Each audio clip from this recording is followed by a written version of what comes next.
On voice வீடியோஸை like பண்ணுங்க, share பண்ணுங்க, சப்ஸ்கிரைப் பண்ணுங்க அண்ட் மறந்துடாம பெல் பட்டனை பிரஸ் பண்ணுங்க. தமிழ் உறவுகளுக்கு வணக்கம். இன்று நம்மோடு இணைப்பில் இருப்பவர் த டாப் பொலிட்டிக்கல் அனலிஸ்ட், சஃபாலஜிஸ்ட், கள நில ஆய்வாளர் மிஸ்டர் ஸ்ரீனிவாசன் அவர்கள். சார் வணக்கம், எப்படி இருக்கீங்க? வணக்கம் சார், நல்லா இருக்கேன் சார். சார் கள நிலவரம் இன்னைக்கு எப்படி சார் இருக்கு? ஏன்னா நிறைய இன்ஃபர்மேஷன் நான் பொதுவா பேசினா நைட் வரைக்கும் பேசணும் சார். சரி, பொதுவா நான் கேட்கல சார், பொதுவா கேட்கல சார். இன்னைக்கு யாருக்கு சார் திமுகவோட அவங்க அலையன்ஸ் ஃபார்ம் பண்ணிட்டாங்க சார். அந்த அலையன்ஸுக்கு எப்படி சார் நீங்க பாக்குறீங்க? நல்ல அலையன்ஸ் அது என்ன சார்? இருக்கிற அலையன்ஸ் தானே, புதுசா போய் அவங்க எதையும் உள்ள நுழைக்கல. கமல் மட்டும் உள்ள வர்றாரு. ஏன்னா கமல்னால பெரிய பலன் எல்லாம் பெருசா கிடையாது. அதே மாதிரி கடைசியில கமல் அவமானம் தான் பட்டிருக்காரு. சின்ன பலன் தான். அந்த சின்ன பலனுக்கு இப்ப நீ 40 தொகுதி பிரச்சாரம் பண்ணு, ராஜ்யசபா தர்றோம்னா அதுக்கு என்ன சார் அர்த்தம்? எப்படி சார் அவர் ஒத்துக்கிட்டாரு? அதுக்கு எப்படி சார் ஒத்துக்கிட்டாரு? எப்படி ஒத்துக்க வச்சாங்க? என்ன கமல் அவ்வளவு மோசமா போயிட்டாரு? அரசியல் வாழ்க்கையை தியாகம் பண்ணிட்டாரு. ஆமா, அப்படித்தான் பண்ணிட்டாரு. அதாவது அதைத்தான் சொல்லியிருந்தேன். கமல் ஒரு எம்பி சீட்டுக்காக கூலிக்காரனாக வேலை செய்ய போகிறார். எவ்வளவு கூலிக்காரனாக? அப்படித்தான் அர்த்தம். 40 தொகுதி பிரச்சாரம் பண்ண உனக்கு எம்பி தர்றான், ஒரு கூலிக்காரன் பிரச்சாரகர், அவ்வளவுதான். இப்ப கிருஷ்ணமூர்த்தி சில பிரச்சாரர் ஒரு மீட்டிங் பேசினா 30,000 ரூபாய் தர்றாங்க. இவருக்கு 40 கோடியும் சுத்துறதுக்கு ஒரு எம்பி கொடுக்குறாங்க. அதுவும் ஒரு கூலி தான் சார். ஆனா விடுதலை சிறுத்தையும் கிட்டத்தட்ட 2க்குள்ளேயே அப்படியே அடக்கிட்டாங்க. ஆனா அவங்களுக்கு என்ன சொன்ன, சின்ன முண்டி நீங்க உங்களோட சின்னத்தை யூஸ் பண்ணிக்கோங்கன்ற மாதிரி சொல்லி இருக்கிறாங்க. அதை எப்படி சார் பாக்குறீங்க நீங்க? அதாவது சார், பிசிகா வளர்த்து விட்டது, வளர்ந்து நிற்பது திமுகவால் தான். திமுக கூட்டணி கிடைத்த அந்த சட்டமன்றம், எம்பி எல்லாத்தையும் வச்சு இன்னைக்கு அவங்க வளர்ந்து நின்னுட்டாங்க சார். ஏறக்குறைய காங்கிரஸ் பலம் இருக்கு. யாருக்கு? விசிக்கு. காங்கிரஸுக்கு 3% வாக்குன்னா இன்னைக்கு விசிகாவுக்கும் அந்த அளவு இருக்கு, வாக்கு இருக்கு. அந்த வாக்குக்குரிய சீட்டுனா குறைஞ்சது 4 சீட்டு கொடுக்கணும், குறைஞ்சது 3வது கொடுக்கணும். இதுதான் சொல்றேன். என்ன, அவங்களுடைய பலத்துக்கு 4 கொடுக்கணும், 3வது கொடுக்கணும், கொடுக்கல. என்ன நிர்பந்தம்னா, எடப்பாடி வாசலை திறந்து வச்சு வார ராஜான்னு தான் கூப்பிட்டு பார்த்தாருன்னா திருமாவளவனுக்கு அங்க போனா 5 கொடுப்பாங்க. 5 கொடுத்து என்ன பண்ண, ஒண்ணு கூட ஜெயிக்க முடியாது, ஒரு சீட்டு கூட ஜெயிக்க முடியாது. ஏன்னா நமக்கே இவ்வளவு தெரியுதுன்னா அவங்க அரசியலையே கட்சி நடத்துறவங்களுக்கு தெரியாதா? 5 வாங்கி ஜெயிக்க முடியாதுன்னு தெரியும். அதனால ஏதோ இந்த 2, அதே மாதிரி அவருக்கு ஒரு மறைமுக, அதாவது காங்கிரஸ் மேல பற்று அதிகம் சார். திமுகவோட கூட்டம் இருந்தாலும் திருமாவளவனுக்கு இருப்பீங்க நீங்க, ராகுலோட போய் நெருக்கமா போறது, டெல்லி பாக்குறது, இப்படி பல விஷயங்களை எல்லாம் பண்ணியிருக்காரு. ஆக காங்கிரஸ் அங்கிட்டு ஷிஃப்ட் ஆயிருந்தா இவரு கூட ஆயிருப்பாரு. திமுக இருக்க மாட்டாரு. காங்கிரஸ் ஷிஃப்ட் ஆயிருந்தா இவர் ஆயிருப்பாரு. காங்கிரஸ் ஆகாதப்ப இவரு நம்ம போறது படுதோல்வியை சந்திப்போம், புரோஜனம் இல்ல அப்படின்னா, அதோட அந்த காங்கிரஸ் பாசம் தான் அவரை போக விடல. அது ஒரு திமுக பாசம் சொல்ல மாட்டேன், காங்கிரஸ் பாசம். காங்கிரஸுக்கு 9+1 கொடுத்துருக்காங்களே சார். ஆனா இவருக்கு கொடுக்கணும் இல்லையா? இவருக்கு 4வது கொடுக்கணும். இவரை தட்டி உட்கார வச்சுட்டாங்களே. உட்கார வச்சானா அதுதான் சார் சூழ்நிலை சார். இவரை போனா அங்க செல்லா கிடக்குதுன்னா அங்க 5 சீட்டு கொடுப்பாங்க, ஜெயிக்க முடியாதுல்ல. அது தெரிஞ்சுதான் காங்கிரஸுக்கு கொடுத்துட்டாங்க. ஏன்னா காங்கிரஸ் போனா இவரும் போயிடுவாருன்னு திமுகவுக்கும் தெரியும். அதனால காங்கிரஸுக்கு போக விடாம, காங்கிரஸுக்கு அதேதான், அதிமுக கூட மட்டும் போய் ஜெயிக்க முடியுமா அவங்களுக்கும் தெரியும். ஏன்னா அதனாலதான் அவங்களும் போகல. ஆனா என்னை கேட்டா காங்கிரஸுக்கு உரிய தகுதிங்கிறது ஏற்கனவே சொல்லியிருக்கேன், 6-7 சீட்டு தான் அவங்களுக்கு தகுதி. அங்க கொடுத்துட்டாங்க. யாரு? திமுக கூடுதல் போனஸா 3-4 சீட்டு கொடுத்துட்டாங்க. இவருக்கு தர வேண்டியதுலயும் 1-யோ 2-யோ கட் பண்ணிட்டாங்க. காரணம் சார், காங்கிரஸ்ங்கிறது பொதுவான கட்சி, இது ஒரு ஜாதி கட்சி தானே. தமிழ்நாட்டுல அத பிராங்கா பேசணும், ஜாதி கட்சி தானே விடுதலை சிறுத்தை. அதுங்கிறப்ப இந்த கட்சிக்கான எதிர்நிலை வாக்குன்னு ஒண்ணு இருக்கு சார் தமிழ்நாட்டுல. ஒரு தொகுதியில எல்லா தொகுதியிலையும் அவங்களுக்கு வாக்கு வலிமை இருக்குல்ல சார். வெற்றி வீரரா தானே இன்னைக்கு வரைக்கும் அவர் நடைபயணம் செஞ்சுட்டு இருக்கிறாரு. யார சொல்றீங்க? திருமாவளவன் தான். மிஸ்டர் திருமாவளவன். திருமாவளவன் இன்னைக்கு வரைக்கும் எங்க சார் திமுக கூட்டணி சேர்ந்த பிறகுதானே ஆமா. நடுவுல மக்கள் நல கூட்டணியில என்ன கதியானாரு சார்? ம். சேரும் இடம் பொறுத்துதான் சிறிய கட்சிகளின் வெற்றி. சரி. சிறிய கூட்டணி அல்லது சிறிய கட்சியும் ஒண்ணும் சோபிக்காது. அதுக்கு உதாரணம் மக்கள் நல கூட்டணி. இங்க திமுக பெரிய கூட்டணியில சேர்ந்தாரு. மெகா கூட்டணியில சேர்ந்ததும் வெற்றி. திரும்பவும் சட்டமன்றத்துல அதே மெகா கூட்டணி வெற்றி. ஏன் நீங்க சொல்ற அவர் பெரிய வெற்றி வீரர்னா அண்ணாதிமுகவோட போய் வெற்றி ஈட்ட சொல்லுங்க பார்க்கலாம். அங்கதான் 5 சீட்டு தர்றேன்னாங்கல்ல. போய் ஈட்ட வேண்டியது தானே. எல்லாம் தெரியும் சார் கதை. எல்லாருக்கும் எல்லாரும் தெரியும். அவர் வந்து சார் சார் விசிகாவுக்கு பலம் இருக்கு. பலவீனத்தை பத்தி நிறைய பேர் உணர மாட்டேங்கிறீங்க. இந்த அரசியல் தமிழக அரசியல அந்த நுட்பத்தை பார்க்கணும். அவருக்கு 3.5% வரைக்கும் ஓட்டு வரும். ஆனா அவரால ஒரு 2-3% ஓட்டு திமுக கூட்டணிக்கு வராம போகுது. அத யாராவது யோசிக்கிறீங்களா? அப்ப அவரால் என்ன பயன்? புரியுதா உங்களுக்கு? ஓட்டு அவருக்கு நிறைய இருக்கு. அதாவது வந்து வன்னியர்ஸ் எல்லாம் வந்து ஓட்டு போடாம போயிடுவாங்க. அப்படி ஒரு நெகட்டிவ் மட்டுமா பிற அனைத்து பிசி ஃபார்வர்டு கணிசமான வெறுப்பு. 2 விஷயம் பற்றி இவர் பேசியது பிற சாதிகளை எவ்வளவு ரெக்கார்டு இல்ல. அவனை கட்டு இவனை வெட்டுன்னு பேசின ரெக்கார்டே இருக்க.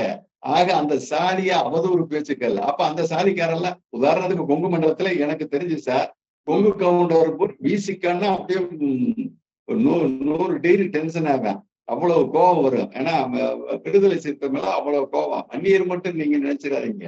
அதே மாதிரி அந்த கோபம் அனைத்து பிசிலையும் இருக்குது. காரணம் இவர்கள் பேசிய பேச்சுக்கள் ஒண்ணு.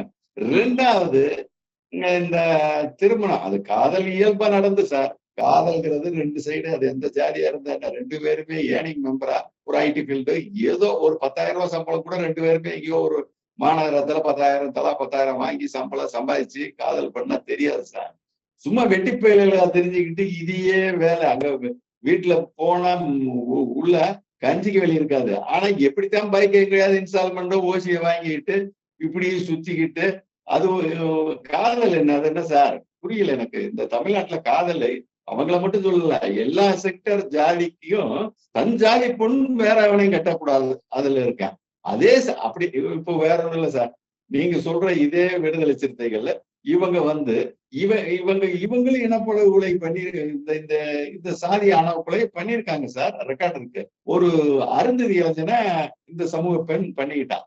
அந்த வன்முறையும் அந்த ஆணவ படுகொலை பண்ண ரெக்கார்டே இருக்கு சார். அது மாதிரி இவங்க அதை ஒத்துக்கிறாங்களா?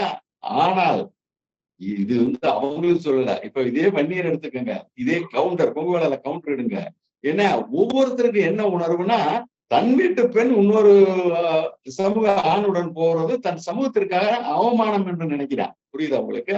அதே சமயத்துல இது பேசியாகணும். இது ஏன்னா கோகுல வெற்றானுகளை வெறி பிடிச்சு அது மாதிரி இந்த கவுண்டர் இளைஞர்கள் இவர்களை விட அப்பர்.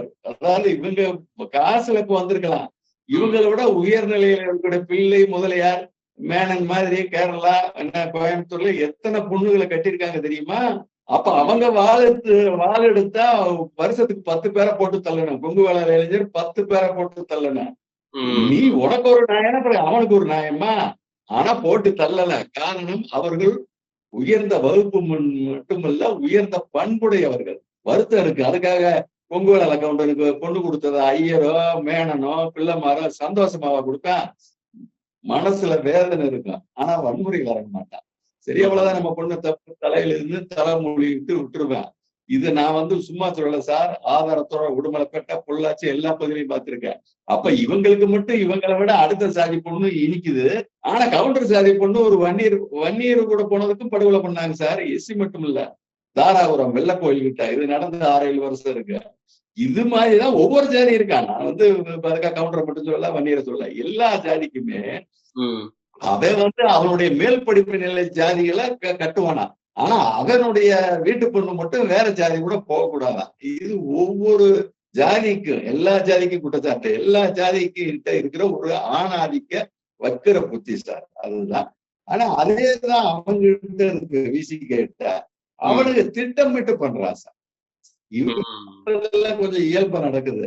அவனுக்கு திட்டம் போட்டு அப்பர் சமூகத்தை குறி நோக்கி வேட்டையாடுறாங்கன்னே குற்றச்சாட்டு. அதனுடைய விளைவு வந்து எல்லா சமூகத்திலையும் அந்த விடுதலை சிறுத்தை மேல அதிருப்தி இருக்கு சார். நம்ம ஆய்வாளர் பாக்குற எல்லா தமிழ்நாடு பூரா சுற்றுறப்ப பல பேர் கருத்து சொல்றாங்க இல்லையா, சொல்றதான் சொல்றேன். ஏன் கருத்தை நீங்க நினைக்க வேணாம், மக்கள் என்ன நினைக்கிறாங்க அதைத்தான். அது இந்த இரண்டு விதத்திலையும் விசிக மேல கடுமையான அதிருப்தி தமிழகத்துல பிற மக்களிடம் இருக்கு. அதே சமயத்துல அவருக்கு ஓட்டு 3.5% எங்க வருதுன்னா 99% அந்த குறிப்பிட்ட சமூகம், 1% வந்து இஸ்லாமியர் இருக்காங்க. கொஞ்சம் இஸ்லாமியர் ஒரு 1% சொல்லுவாங்க அவங்களுக்கு கிடைக்கும்.